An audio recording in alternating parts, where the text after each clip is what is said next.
Welcome to Legend Makers, the podcast where education's true heroes take center stage.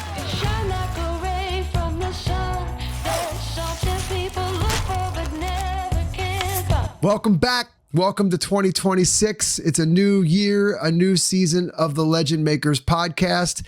I have with me today Sunaina Talwar, and you and I have a lot to talk about, I'm sure, today because I'm reading your bio and I've been looking at it. The one thing that jumps out is our passion for kids reaching full potential. I mean, you and I are lockstep in that regard. So that's where we're going to start.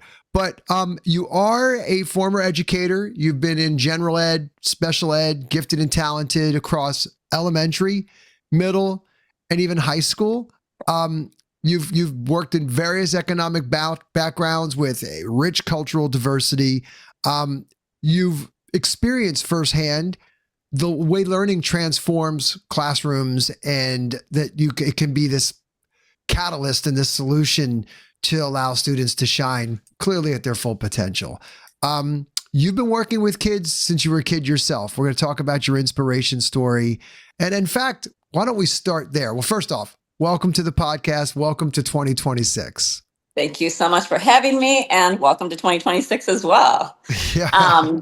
So kind of just a little background. I am first generation firstborn.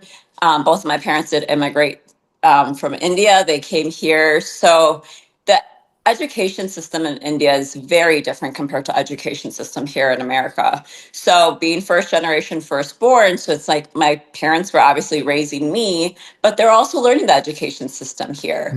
And my dad is a brilliant gentleman. He was valedictorian, top of his class, and he excelled really well. And he had an amazing career too. Now he's retired.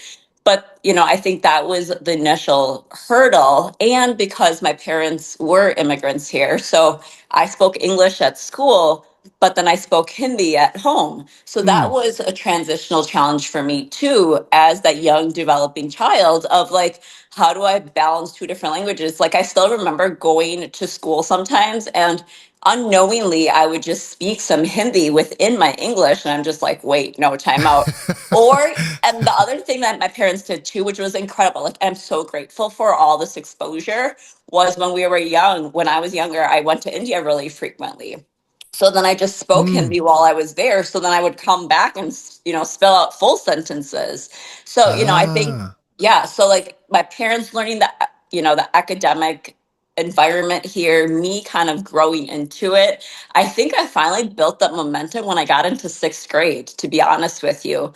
It was a really challenge for me. Reading was a big struggle for me because again, like I'm balancing two different languages, and I was learning how to write and read Hindi as well too, along with that. So here I was. I couldn't even imagine.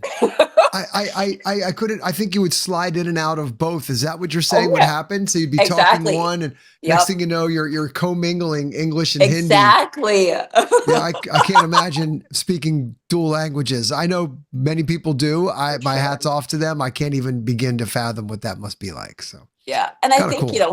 when I got to, and I was always the oldest in my class, my birthday's in September and the cutoff in Wisconsin was September 1st to start the school. So I stayed until I was 6 to start kindergarten. So by the time I got to sixth grade, I was 12, right? So at that point, I was starting to build that momentum of like, okay, I got this. And I will always say that my sixth grade teachers were that foundational element in my life that really helped me shine my full potential and really found like what my strengths were and where I needed to excel and where my opportunities to grow were. And I still remember when I made that pivotal point later on in my career, because I do have a finance and marketing background. I made that pivotal point to go into education the year of COVID. I thought about, why do I want to become a teacher? Like what teachers influenced me? And those three teachers that I had in my sixth grade year were the reasons that I took that leap into education full force. Why was that? Tell me what was it about them? Because I think that's interesting, right? So I want to know more about what was it about them that inspired you to say, oh, I go back, I pull back from those memories. I remember teacher X, Y, and Z, and you can shout them out here if you'd like. But what was it about them? They took the time to connect. They took the time to understand. They took the time to see where my strengths were and like how I was going to excel as a learner. And Hmm. that gave me the space to also understand that, hey, these are the challenges I have, but they were willing to work with me. They were willing to take a few steps back in order for me to excel forward, right? So they always say, in order for an arrow to go forward, it needs to be pulled back in the bow, Hmm. correct? And that's Hmm. exactly what they did. They took the time to really connect. They took the time to also connect with my parents to that level. I remember going to parent teacher conferences the prior years. It was just like, Sunaina socializes a lot, which was a good thing, like obviously building that circle for myself.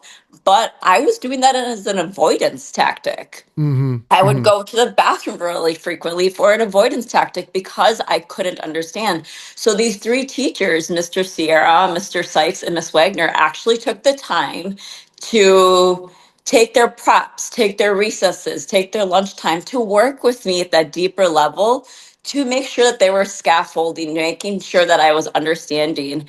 And then later on in my journey as, that young adult too, I started to tutor kids. First I became a coach for an after school program where you helped girls become confidence within themselves.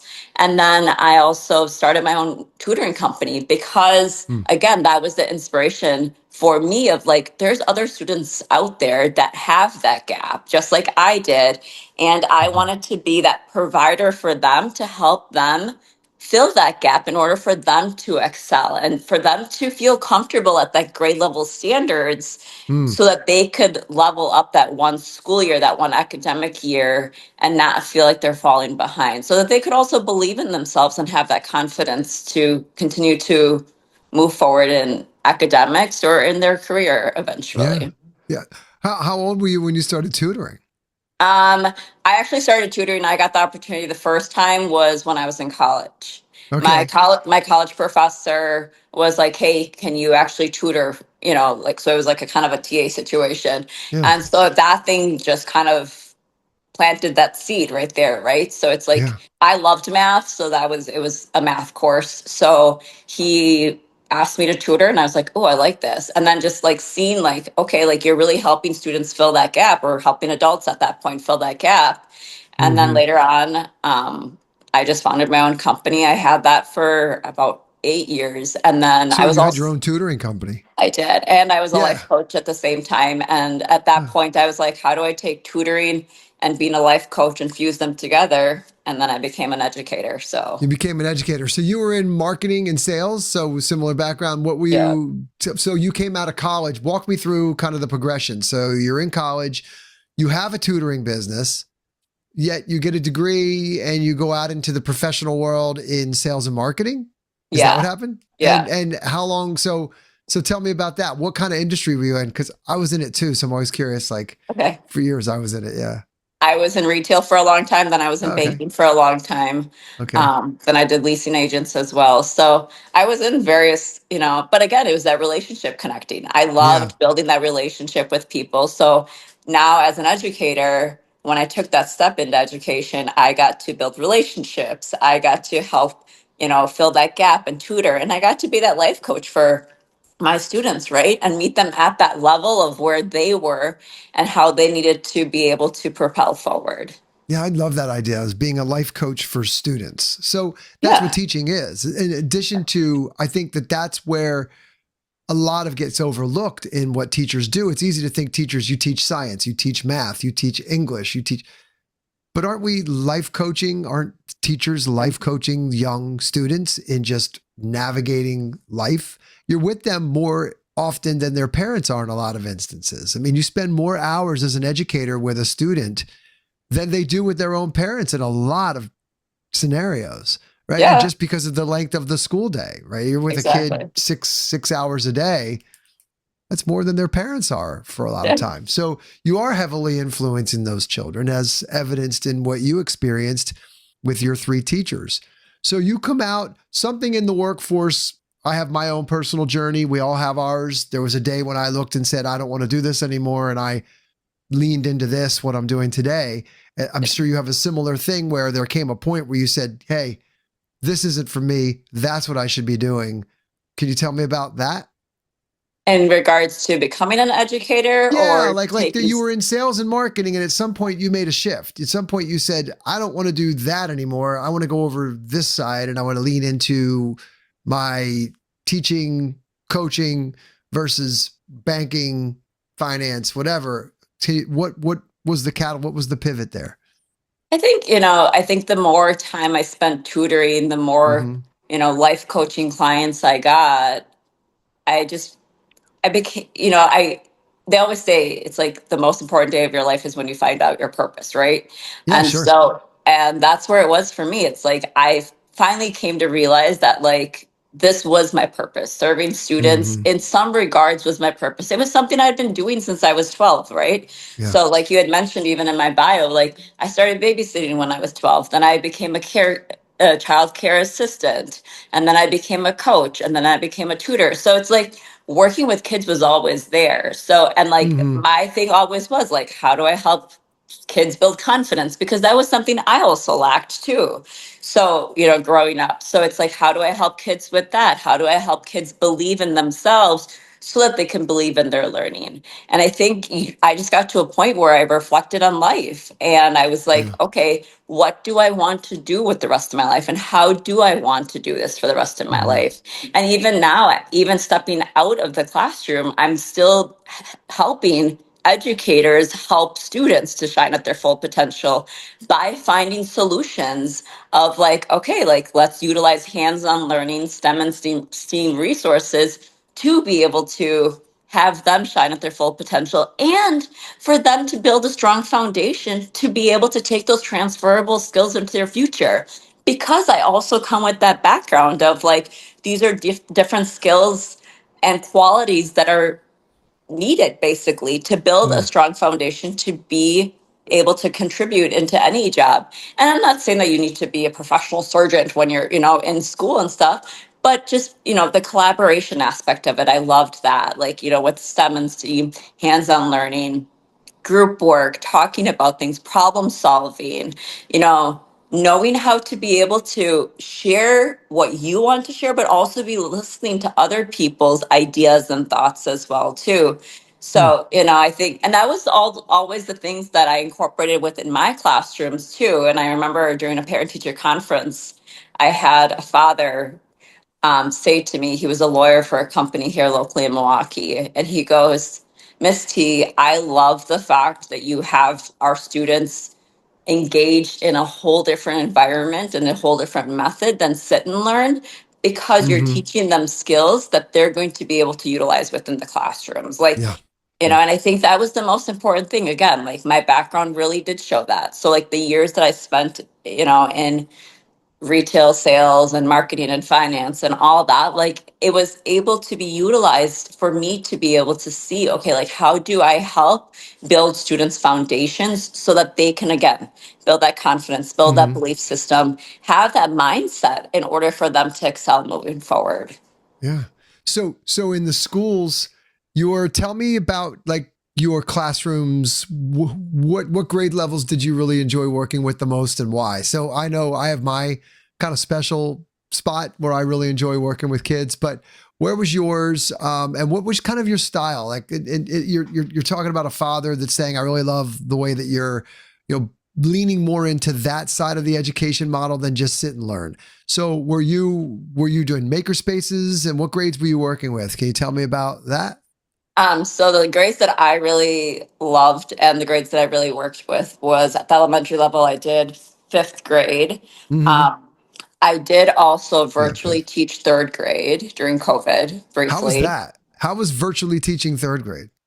It was interesting, but I think it just took some time. Once we found a system and a groove to things, it really excelled.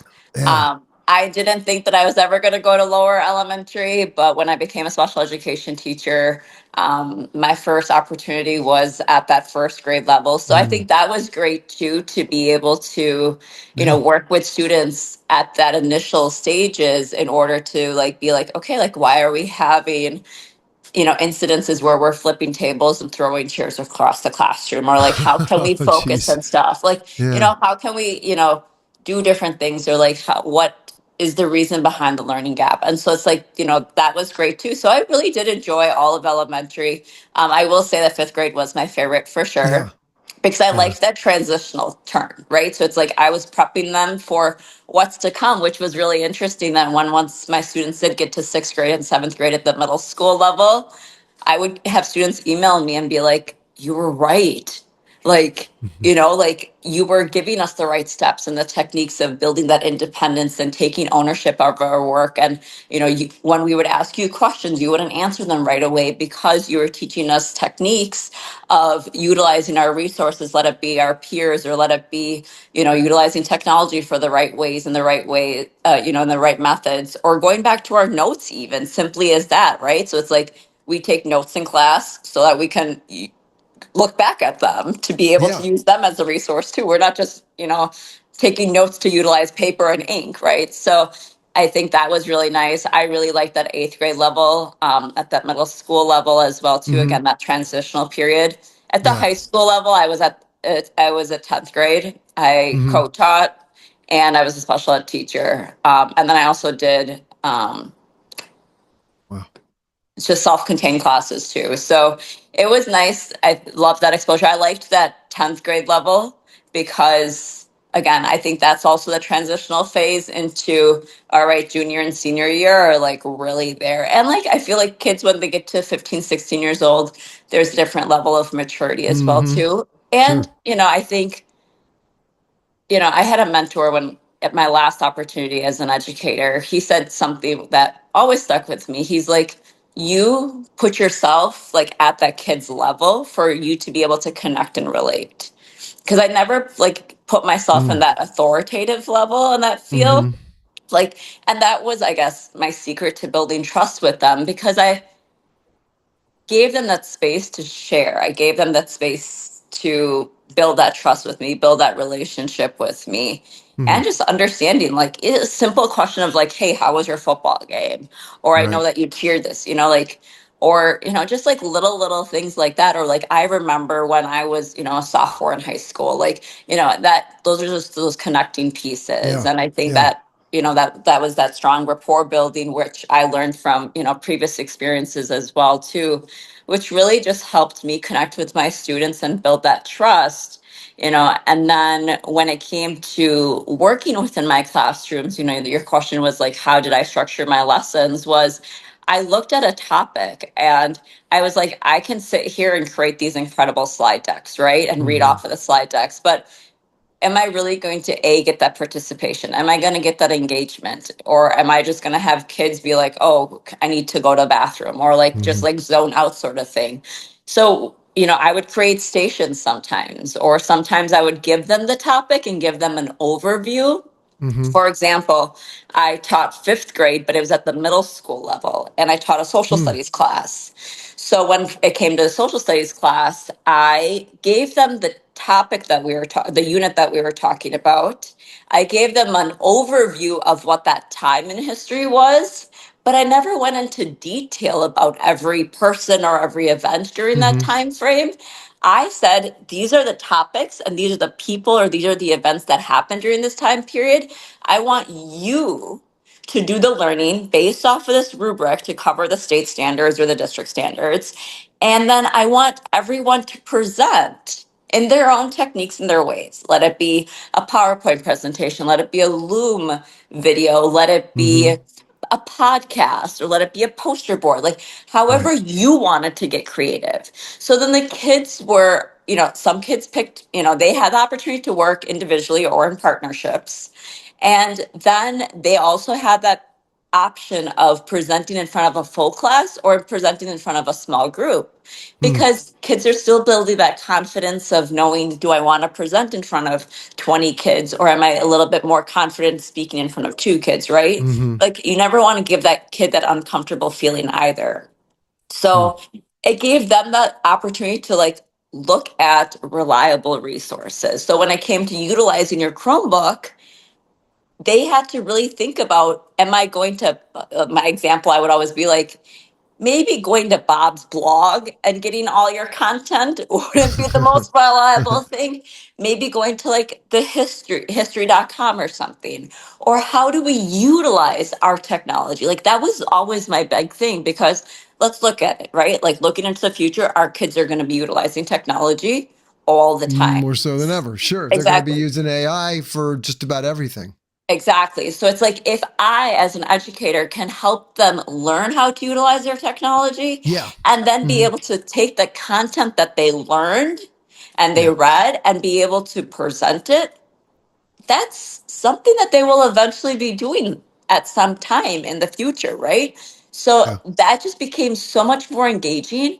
And I will tell you, the behavioral issues, my classroom management was par. Like I had an incredible classroom setting because of that, because I had Mm. kids that were engaged and excited and they weren't just sitting there. I had students that like myself in my years of learning, I couldn't just sit there. So instead of, being disruptive, like they were engaged because they got to sit there and research. Then they got to put these presentations together. Mhm. And obviously, I would have check-in points with them. That gave me a chance as an educator to be able to pull small groups. That gave me a chance as an educator to do one-on-one Right. conferencing. That gave me a chance to collaborate with small groups and be like, hey, like, okay, I know that you guys are all working on the same topic and you might not be in the same group, but let's talk about this. Let's learn from one another. So it became a different learning environment for them too. And it was incredible to see that engagement in my classroom. Mm. And I will say that the students that I worked with IEPs or behavioral plans, a lot of them got dismissed because of that. Mm. Really? Yeah. Yeah. So what was your biggest, like, so if I can only think about like I'm trying to, I think some of the things I heard were, empathy. I think you found the empath in you to connect with your students at their level. So you were going back and saying, what was I like as a sophomore, especially at that age, right? I think that is a interesting age. That's that early step into adulthood. We're still very much, I mean, my boy just turned 20, but it was just yesterday that he was 10 and Yeah. 15. And I remember, the transition is very clear in my mind right now, watching him, move into from childhood into young adulthood. And that 15, 16, 17, those are interesting years. You think you know everything, you kind of know nothing. You want to flex your adult muscle, but you're still a kid.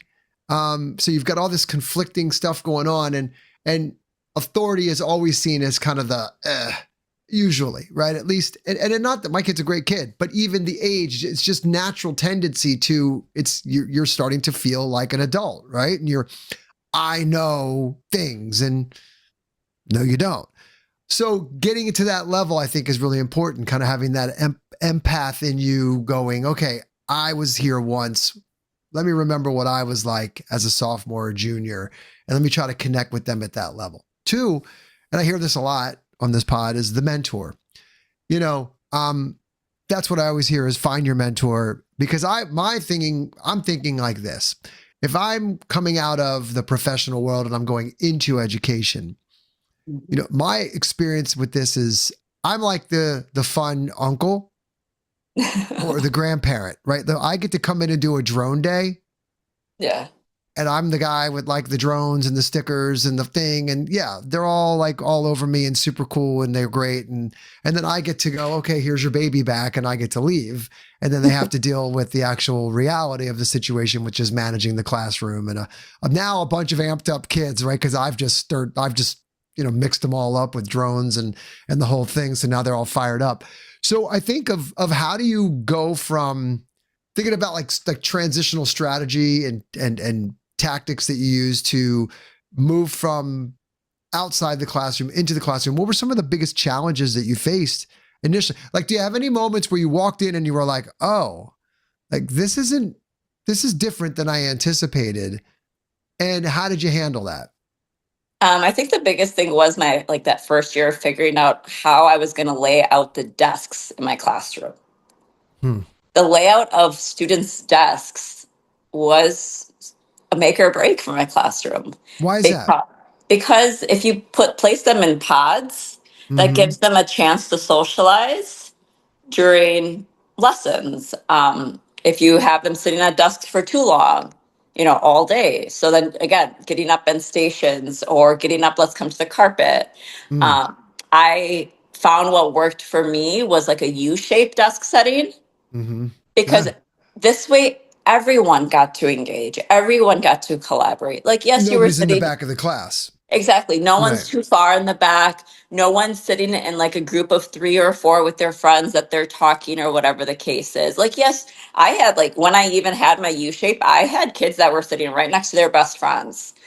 But for the fact that the desks were in the U shape, it became more of a conversational technique. And there was a lot more engagement that way. There Mm. was a lot less distractions that way. um, there was a lot less side conversations that way. Everyone was looking forward because, again, the placement of the desks. Because even if you have a pod, someone's back is going to be towards, That's right. and they're going to be sitting uncomfortably. But I had placed it where my whiteboard was here, or all my whiteboards were here, and even like the whiteboard where my like computer would shine on was there, my smart board.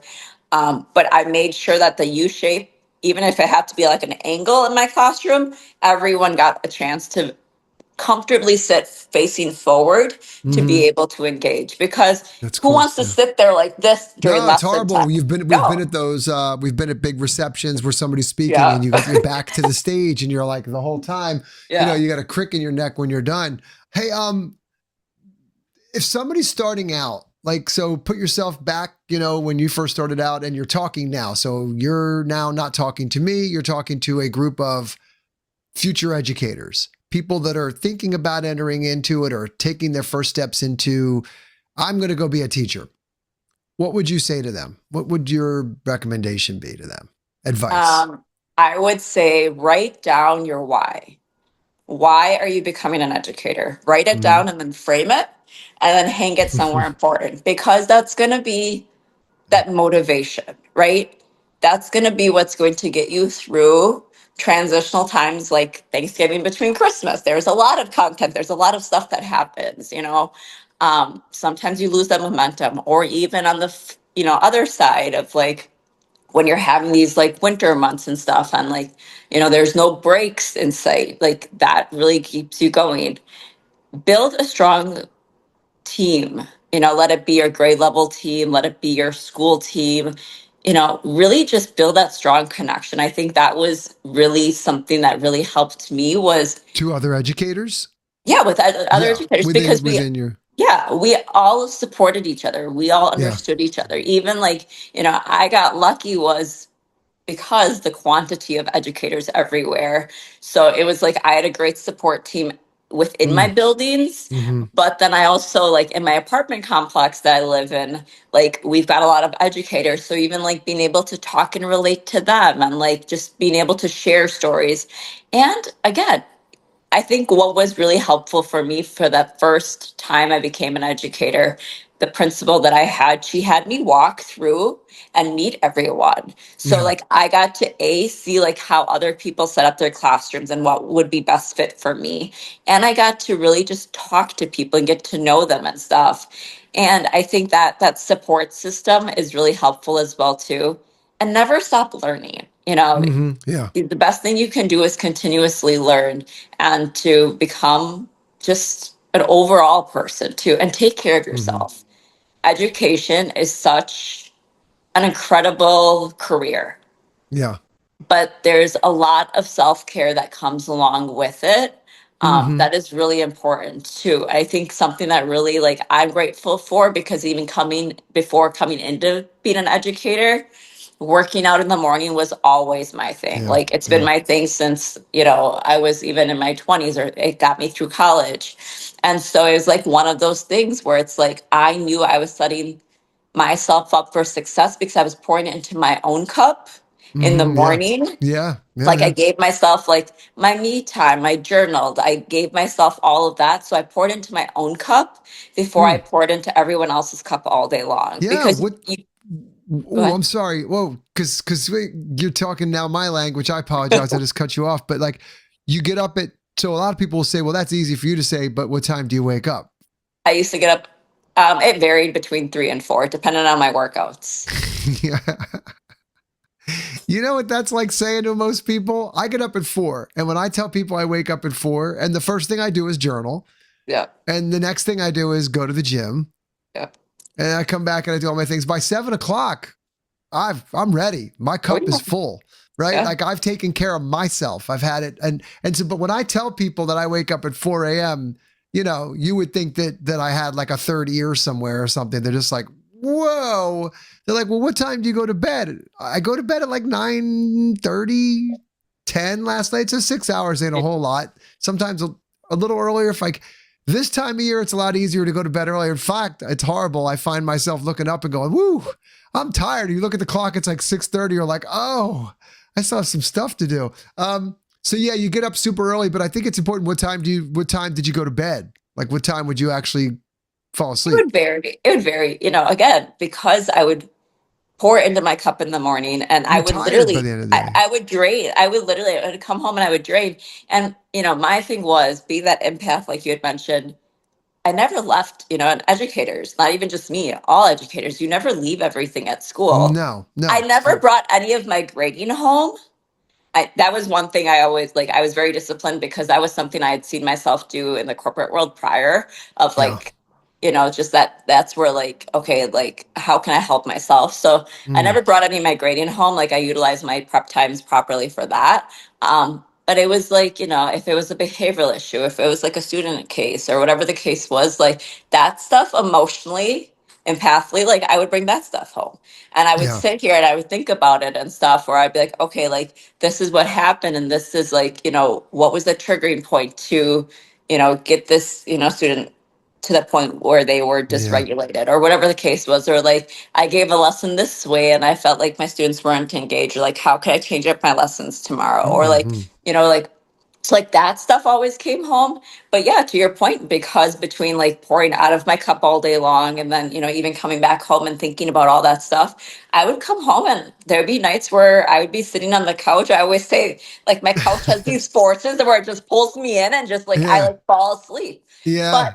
I think on average, I would go to bed between 7 and 8. Now I go to Yeah. bed anywhere between 8 and 10. Yeah. Yeah. So Yeah. it just Yeah. depends. Like, it just depends on where your energy is and all that stuff. Yeah, But, for sure. you know, like to your question initially, it's like, what would I advise someone going into education? Find ways that like find your hobby outside of education and find Mm-hmm. ways to pour into your cup because those will be your things. And like Yeah. even now, like reaching out to educators, because like I said, I currently work with educators at a different level now.